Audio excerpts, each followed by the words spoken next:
911, what's the address of the emergency? I think we're on 75. How many people are hurt, do you know? Safety standards, purity standards for water, standards for the use of pesticides. They would not have passed if it hadn't been for Ralph Nader.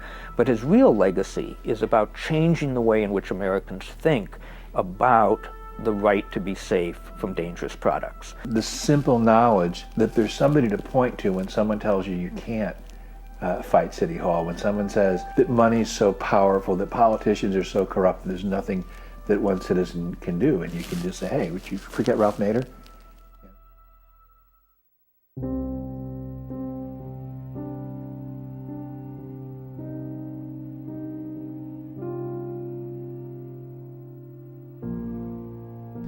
In 1965, 50,000 people died in car accidents on U.S. roadways.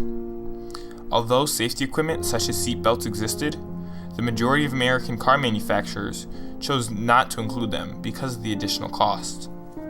Car manufacturers had no interest in developing cars that protected the people inside. There were many people concerned with the lack of safety standards in the auto industry. However, these concerns were not brought to national attention until 1965, when the book Unsafe at Any Speed was written by a young lawyer named Ralph Nader. Ralph Nader was born in the small town of Winsted, Connecticut, where he would be taught many of the values that would guide him throughout the rest of his career.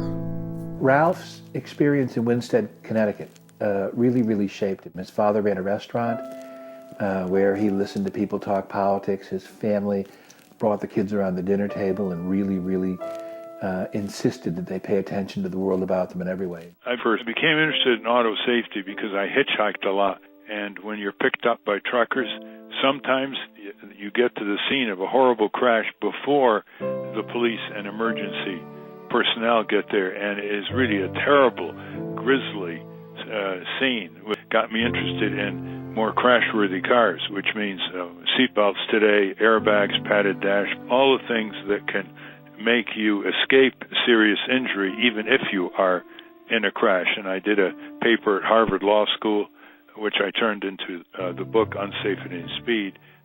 New York lawyer Ralph Nader, a legal advisor to the United States Senate inquiry, has just published a book called Unsafe at Any Speed. In an interview with Werner Troyer, Nader documents his charges that the car makers fail to build safety into their products. Let's start with the Corvair. You say that the Corvair for 3 or 4 years was an unsafe vehicle to drive. Isn't that a pretty wild exaggeration? No, I think the Corvair had a rear axle, which under certain predictable conditions of driving, the car would suddenly and unexpectedly go out of control.